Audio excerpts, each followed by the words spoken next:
Општина Охрид активно соработува со амбасадата на Република Македонија во Токио, Јапонија во текот на изминатите години, а како резултат на тоа јапонците се веќе запознаени со градот на УНЕСКО.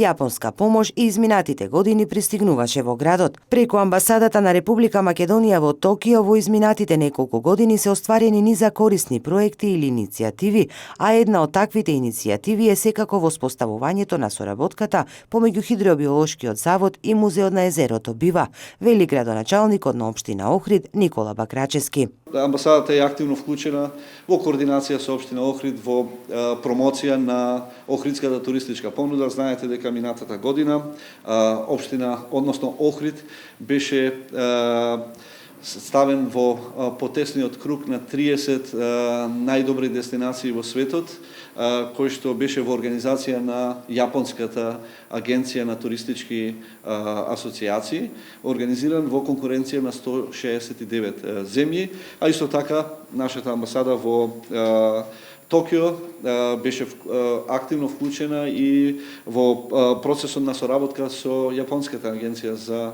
меѓународна соработка, JICA, во делот на изработка на физибилити студиите за оштетувањето на колекторскиот систем и физибилити студијата за надградбата, рехабилитација и реконструкција на истиот систем. Според градоначалникот Бакрачевски, соработката помеѓу општина Охрид и амбасадата на Република Македонија во Токио ќе продолжи во иднина. Општината, како што вели тој, изразува подготвеност за каква било иницијатива.